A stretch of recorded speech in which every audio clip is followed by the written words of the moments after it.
Nation, what's the deal? This is Ken, the super cool Spartan. This is my brother Brian, the super mad Spartan. How come I gotta be super mad Spartan all the time? I'm not the only mad Spartan out there. Yeah, Spartan Nation is very mad, very hot on fire. This is another episode of Q the Woodshed, Williams Inc. in the building once again. And we all witnessed what happened this past weekend, so let's just get to it. Washington Q the Woodshed on us. Most definitely. But let's start off with the saga that is Mr. Mel Tucker. Of course, didn't hear the news, but I'm sure you had that the university, Michigan State, moved on to fire Tucker for cause, and they gave him 7 days to respond, which he did today. And his response was pretty interesting, to say the least. So, what are your thoughts on this ever-continuing saga? I'm ready for it to be over. I wish Michigan State would just cut these people a check and we don't have to worry about Mel Tucker or any of this stuff anymore, because this is annoying. I agree, it is very annoying. You know, we'll get to it. Maybe there's a silver lining in all this, that everything is out in the open now. It's good, it's done.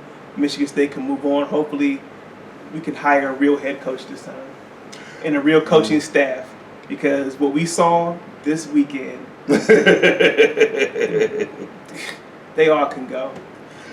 Yeah, it was very brutal, very brutal. Well, like I said, we'll get to it in a few minutes here, but yeah, I mean, this saga with Tucker, and it is a saga. I mean, it's just amazing within the last week, maybe a couple weeks now, from the story coming out on USA Today in the wee hours to where we're at now. It's very incredible. I do think now, looking back, it's only been a week since it came out. It came out right after the Richmond game, basically. So yes. It's been 1 week and a day. Yeah, and it's wow. That's all I can say is wow.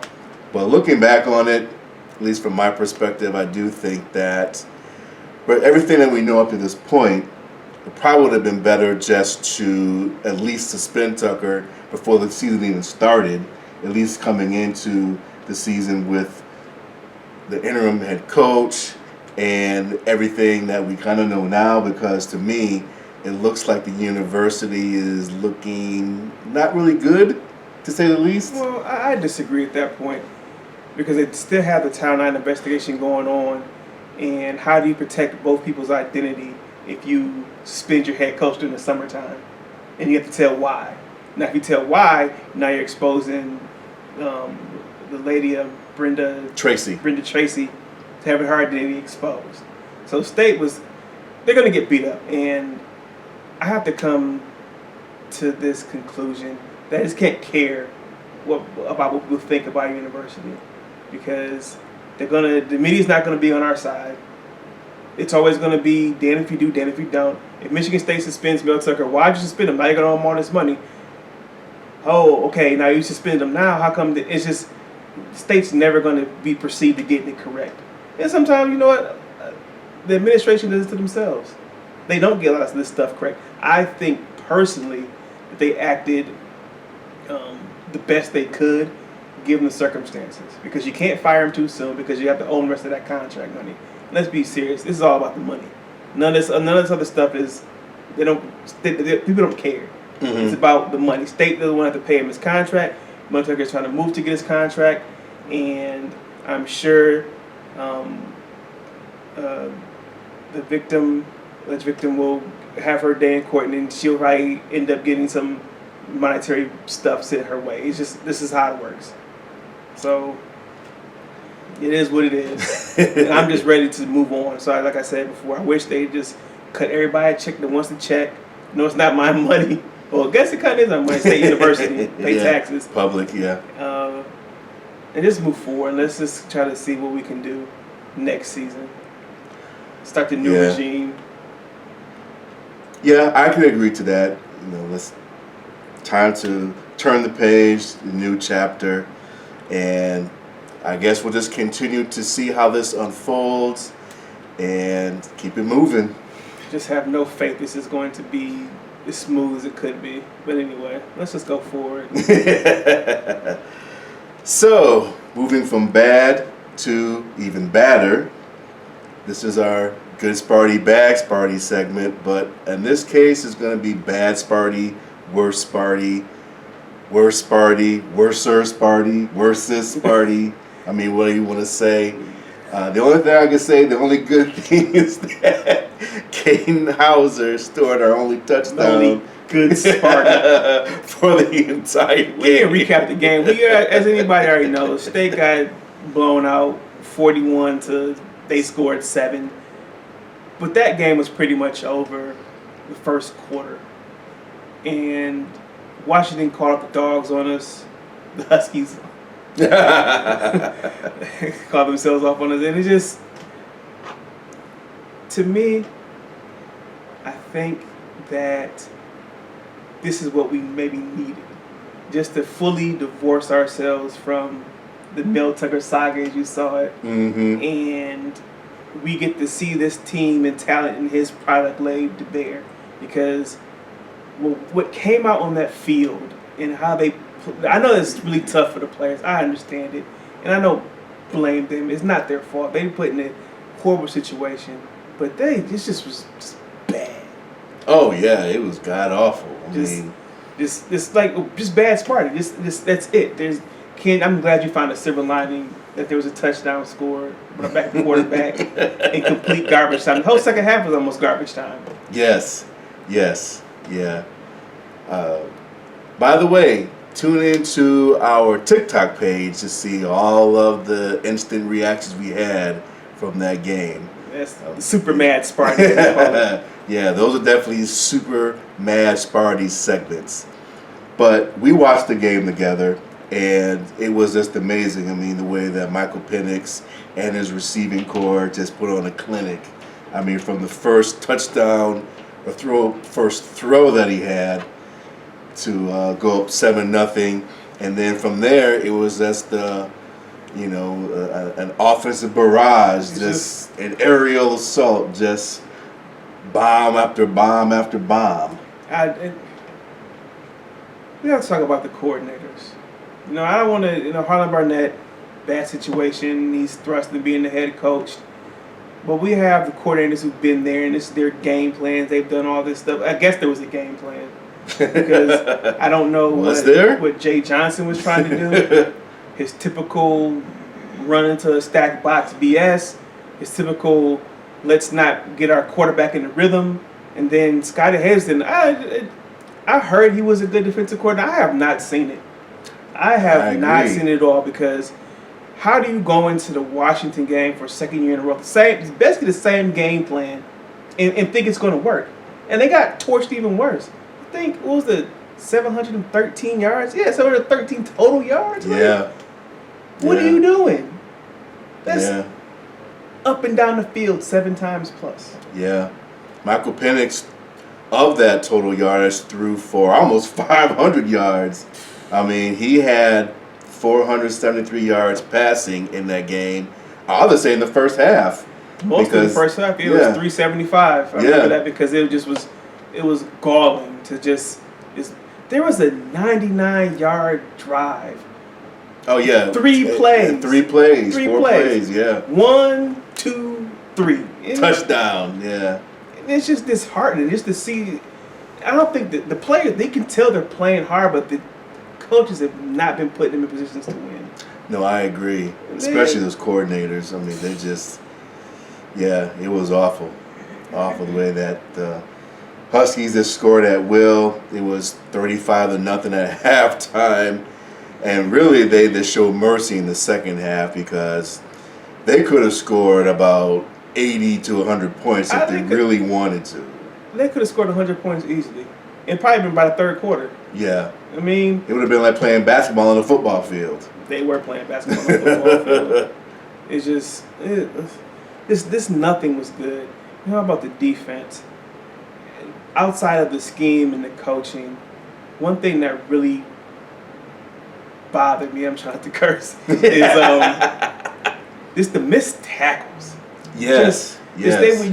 somebody, a defender would be there to in a position to make a play, tackle for a loss, get the guy on the ground, miss tackle. And it came down to a point. I'm just writing them down. I was keeping tallies of missed tackle. I just stopped. Like, no, I'm making myself too mad. I'm pouring myself a shot because this probably one of the worst performances I've seen out of Michigan State football team. Oh yeah, I think it was the worst.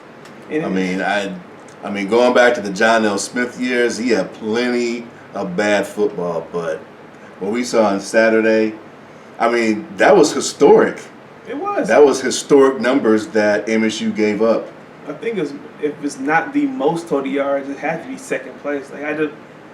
It was galling to see how bad it was. Yeah, and the penalties.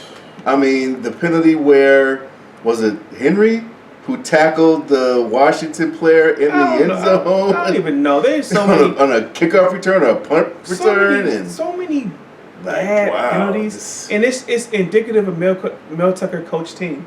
We've been seeing this for the last 4 years. They don't have any discipline. Always dumb penalties, just formation penalties, special team penalties, not having the people on the field. It's just a constant sideshow circus. And I maybe put this on a good Sparty, like long-term good Sparty. Get him up out of here now. We don't have to waste 2 more years with hope with this man getting our team together. Because if it's not going to look better now, when?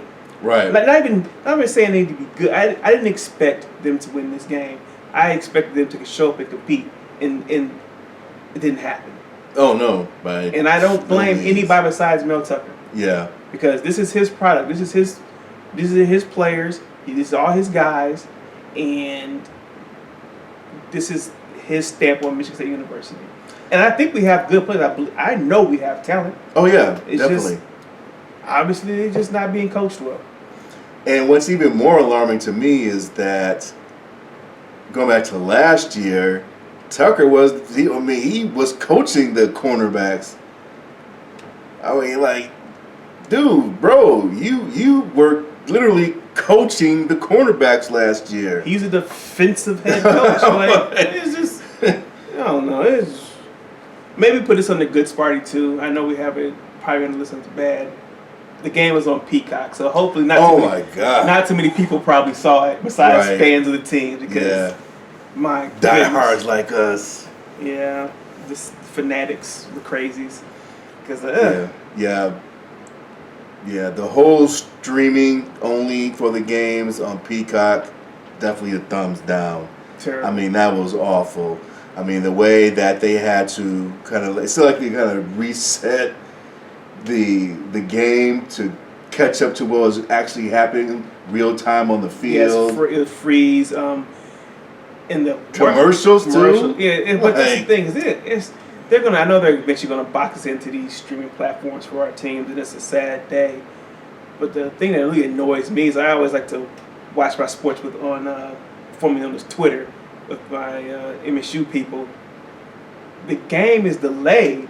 So you already know what happens before it happens on the stream. Right. And it's so very annoying because I can't do my normal go back and forth and see what's happening and look at my phone. It's just, I'm not a big fan of the streaming experience when it comes to sports. Maybe because I'm getting older, I'm just not used to it. It's just I don't like it. Not at all. Yeah, Chris Sims too, commentating. Well, he wasn't great, but he didn't watch a great game. What can you say when you just see Michael Penix drop back, brush his hair, have a cup of coffee, get a pedicure, manicure, make sure it's tight, put his helmet back on, let his shoelaces up, and throw a 50-yard bomb with no one around the receiver. It was just bad football. So what can he say at the commentary? I mean, he was a little better than Joel Klatt and Gus Johnson, but I don't know. Maybe because he just said some annoying things about MSU, and I'm not talking about their bad play, but just I think the usual tropes that most commentators say about the university. I mean, the good thing is, I guess, under Good Sparty is that, and since Mel Tucker wasn't coaching, he mentioned his contract. Yes. I mean, My gosh. And now we can lay that to rest. I guess that's another good Sparty thing. No more talking about the contract because Tucker ain't coaching anymore. So, but yeah, the whole Peacock TV experience, definitely didn't like it. And yeah, this whole Big Ten new media deal, I don't know how it's going to work out. I mean, like you said, everything's going to be moving to streaming. One day we'll be forced to watch all of our sports on Peacock or Paramount Plus or you're going to have to whatever. buy the Sparty package. Buy the package. Yeah, it's just going to be. And that's on top of the channel as is. I got to buy the Spartan package on top of Big Ten Network and Fox app, and yeah. It's ruining college football the way at least the college football that we grew up with. And it's sad. I understand things have to go forward, but it diminishes the product. I know we're kind of getting off topic right there, but we can bring it back to how terrible Michigan State football is, and that's fine. That's what we're here for. And you know what was terrible too, which above everything else we said, is the fact that Michael Penix was not sacked one time. Not once. He really got touched. I mean, really the only time he got touched was maybe in the first quarter. They hit him. They hit him a couple times. Even that the 99-yard drive when he throws the 50-yard bomb from the 1-yard line, he got hit. The guy was in his face. He's just a really good quarterback, and that's fine. But they didn't. If the strength of our team we thought was going to be defensive line, it didn't show up. Oh yeah, it didn't show up at all. No, there's no section of the team showed up. We had Noah Kim. I used to call him Noam him. He did not have a good very game. pedestrian. Pedestrian is threw a pick. It's a good term. That's a very nice term with this performance. Pedestrian. He was off. It very much like he started the first two games, kind of was slow. And I was thinking, okay, we're gonna benefit of the doubt. He get into the game and he'll start being himself because he was very active the first two games. This game, he was just very, I'm gonna say, what's the word I'm looking for? Very erratic with his throws. Some high, some low, some short, some tall. I was like, okay, what are you doing? And then he seemed to me like a little gun shy. He took that first hit. Oh, when he got sacked? Yeah, and he fumbled. And then when they call a fumble. Luckily for us, they didn't call that one. It didn't matter. They would have scored regardless. But from that, he seemed a little shy. A couple of times when he was running, I felt like he could have probably got 1 or 2 more yards. He kind of just turtled down a little bit. And it just seemed like, is this his first big-time game? Like he had 2 games before. He seemed shocked, shell-shocked. And I know he expected better from himself, but I think he can play better than that. So we'll see how he bounces back versus Maryland. But it was not a good game for him. And then we're just going to go by position groups. Offensive line, again. Oh, yeah. Supposed to be a strength. Coach Cap. We ain't talked about him. We bag on the coordinators. Let's talk about some position coaches. Offensive line, he's supposed to be this guru for offensive line. Offensive line been garbage for years. Completely not good. They can't run block. They can halfway pass protect. We're seeing the same people make the same mistakes. Same guys getting beat. Even the young guys, they looked a little bit more physical. But again, we couldn't even see Nathan Carter do anything because by the time they even got to the run block, someone was beat, tackle for a loss. Yeah. And then he got hurt. So I don't know what he's going to look like next week. So it's just... Yeah. It's just an Aaron agreement. It's just all bad Sparty. Just bad Sparty. Yeah. It was this. It was depressing, bro. Like, it was. I'm not over it yet. Like I could probably still get mad and curse and yell. It's just, but I'm gonna be over it, and I'm looking forward to the sun rising at the end of the day, and the next day. Excuse me. Yes, and going back to MT a little bit, maybe this is a blessing in disguise in a sense because, like you indicated, that the way this game turned out, I mean, this is his footprint on the program, and even if he was coaching, I mean, it would have had the same results. Probably. And nothing leaves you being different. Like what is the identity of this team? Right. Besides getting beat down, like they did. What's the idea? They don't. This team doesn't have anything they can hang their hat on. Mm-hmm. Even bad teams they have they have a great offense, but the defense is not good. They have a great defense, offense is not good. Michigan State is just there, and it's sad because we used to be known as a tough physical football team, good defense. Even D'Antonio in late years, they still had a decent enough defense. They weren't getting shredded by nobody. At least take to them to get to Ohio State to get shredded. Some big name team. They weren't getting like obliterated in the sky. It's just. Yeah, we've gone from the no-fly zone to the all-fly zone. No, we're all passes flow. Michael Penix, we should retire his name at Spartan Stadium. As many yards and touchdowns you put up against the Spartans. Well, like I said, it was historic this time around. Michael Penix Spartan Stadium. Well, I guess the good news, put this on the good Sparty, since Washington's joining the Big Ten, he won't be there, so we'll see. Yeah. I'm glad he's gone. Yes, to the NFL he will go, I'm sure, in the top first-round pick. I'm sure he'll do well enough. I like Michael Penix. He's a really good quarterback. And if it wasn't against my team, I'm really happy for him. I've seen him way too often. Yeah. From him doing this thing in Indiana as best as he could to doing a major upgrade to where he's at now. So he might win the Heisman. He should be in contention, definitely. Oh yeah. Well, speaking of Maryland, that's our next opponent for homecoming this week.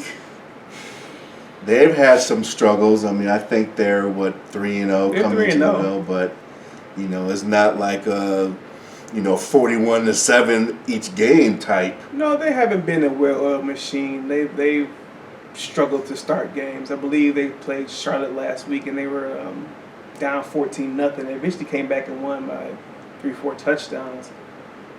But Maryland's kind of a chaos team. They always kind of start the year off pretty good. Usually when it goes from September to October, that's when it starts to fall off. Mm-hmm. So you probably knowing us going to catch that good Maryland team. They have what's their quarterback? Tagovailoa. Yep. Tua's younger brother. Really good quarterback. You can throw it around. He beat us last year. He was really good a couple years ago too.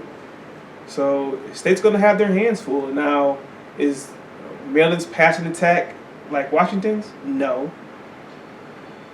But if Michigan State doesn't get off the mat and they don't have the defense together, it might look very similar. Yeah. Oh yeah. So did we play Maryland last year after Washington? No, we played Minnesota and got it handed to us. Oh yeah, I forgot. Then we played we played Maryland after Minnesota. And they handed it to us. They looked better. State looked better that game, but it still was kind of embarrassing. Just go out there and it's not competing. Now we'll see what these players and his coaching staff is made of, because besides coaching for not even their jobs, they're mostly coaching for reputation at this point. Right. Because I'm pretty sure all these guys are going. There's a couple of position coaches I would keep. Miss Hawkins, like the wide receivers coach. I think he's Courtney Hawkins. Right. He's been really good. Other than that, it wouldn't bother me. I mean, it's just wipe everybody out. It is what it is. They have to show up, though. They have to show up this game. If Harley Burnett really has coaching aspirations, he has to salvage this team, right the ship, at least get them to a bowl game. I don't think that would put him in line to be Michigan State's head coach, but this is just kind of. I heard this point when I was listening to another podcast, and I felt it was worth repeating. 6-6 might get him a look somewhere else. Now, if he wants to be a head coach and come back to Michigan State, he has to get that experience. But I don't think they're gonna turn the keys over to him this time around. Yeah, I think that he was trying to do that when he was the defensive coordinator here for D'Antonio. I think the year they went to the playoff, and he went to Florida State, became the DC. That didn't work out. He came back here. So yeah, he's been part of the secondary. They ain't been very good for a long time here. So, well, like I said, going from the no-fly zone to the all-fly zone. He's. They have to put something good out there on tape for everybody. Even the players that are probably looking to leave don't be alarmed. People are going to leave, and that's okay because that's just the nature of the game. But all these people, all these guys, they want to put good tape out there. The coaches want to put some good effort out there. So hopefully that equates to wins for Michigan State, and hopefully we can get a bowl game. And I would root for them like heck. But at the same time, if they did make a bowl game, just on to the next season, on the basketball season. Right. And I will say that everything we've said so far, it's been bad, it's been brutal. But, as fans, this is how we react as fans. We go by what we see, the product on the field. So it's not like we're just beating up on the program, but like you said, it is what it is. It is what it is. We saw what we saw. It was a very bad game. So as fans, we have to reflect that. Yeah, the one thing I don't like, and this is always going back and forth, people booing at the stadium because it feels like you're booing the kids. Yeah. And well, like he's a young man, but I don't like the booing because you can't say, "Hey, I'm booing because of this." This is Mel Tucker's team, and when you booing, you just feel like you're just booing the kids, and that has to be a very depressing feeling on the field to hear your home crowd booing. Yeah, that's true. And the Boo Birds came out second quarter really tough, going to halftime. Oh yeah, it was a whole chorus. So. Well, like you said, hopefully that Harlan Barnett can get that ship turned around for Maryland. Get up the mat, and this game against Washington, it was kind of like the first 13, 14 rounds of Rocky IV. But when that last round came, Rocky got off the mat. Well, hopefully, knocked Drago out, so. What's the old D'Antonio phrase? Our goals are still in front of us. Yes. Whew. I know I said 7-5 was my prediction for this season. I don't know. We'll see. I didn't expect him to win this Washington game, but damn. Like you said, compete. Yes. Like I thought, because I think the Vegas spread before the game was. It was 17. 17. I guess 17. I feel like no, we could at least keep within 10. I figured we could. We probably won't win the game, but we could stay right there a little bit. Yeah. No, didn't show up, didn't compete. Hopefully that was just, okay, the team was distracted. Now they kind of got everything out. This week might be a little bit more normal for them. They can come out and play against Maryland. Maryland is not a great team. They're decent, and we'll see. Right, we'll see. Well, this should cheer everyone up. Good old fun facts about our illustrious Spartan program here. I can't talk at the moment. It happens. But Washington still shocked, yeah. Still shocked here. But fun facts about the MSU football program. The leading receiver in Spartan football history. And I was a little surprised when I saw this stat. Really? Yes. Maybe because I've been a fanatic a little bit, like real deep into the weeds and statistics. I knew who it was. Yes. Surprisingly, it was B.J. Cunningham. He led with 3,086 total yards, receiving yards at Michigan State. He's a top dog. He was at MSU from 2008 to 2011. And the second player, who I thought was number one, actually, was Andre Rison. Former number one. Yes, Andre Rison. Back in the 80s, I mean, he played back in the George Perlis days, from 85 to 88. The original Rose Bowl team. Yes, the original Rose Bowl team. He had 2,629 receiving yards. But he went on to really have a good years in the NFL. Yes. With the Falcons. Of course, he married Left Eye. It was the Packers too, I believe, wasn't it? Yeah, I think he played for the Packers too. B.J. Cunningham also went to the league, I believe. Didn't he play with the Broncos? It was the Eagles. I think it was the Eagles. The Eagles? Okay. Yeah, definitely Eagles. Okay. Yeah, he had a cup of coffee in the NFL. Yeah. So Always good to see the Spartan Dogs do something. yes. So those are our fun facts here for the football program here. So, any final words? Super Mad Spartan of the Week. I'm gonna say it again. I'm ready to move on. I'm engulfed in the coaching list that people have been putting together on the message board. Yes, oh my God, those lists are just terrible. Some of them are terrible. This is the thing. If you want to know about Michigan State sports, go to the local media. Do not go to any national media because they don't know the real deal about any of these programs. Agreed. And so when I hear names like Pat Schumer coming out, like, no, we're not bringing Pat Schumer in. Like, that's not happening. Right. Like, some of these names, because they have an affiliation with Michigan State, doesn't mean they have to be our head coach. It don't have to be a quote unquote Spartan to be the head coach. I just want a winner. Right. You know, it will sound crazy. Bring in Urban Meyer. I'm not serious because they couldn't bring Urban Meyer after bringing in Mel Tucker. I've seen those memes on. No, but Twitter that's not a serious inquiry. I think he's a good college football head coach, but he can't come to Michigan State. We need someone with a little bit cleaner record, we'll say. But he's a fantastic coach, and I told you I don't care, and I want to win. I'm not like these people who say, "Oh, I want a good program. I want to run the right way." I want to win. Right. And if it takes what it takes, it takes what it takes. Right.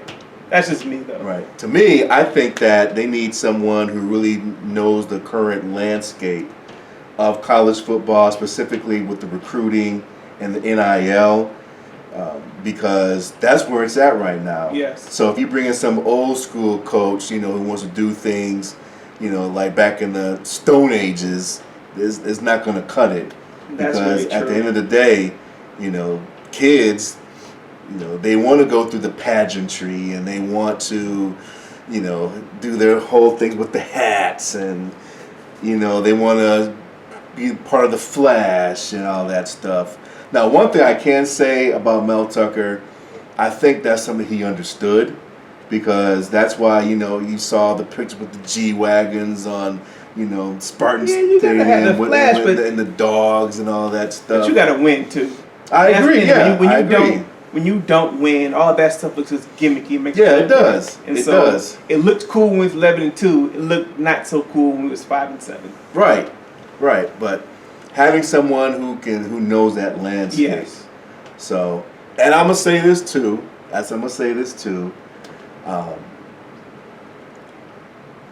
MSU.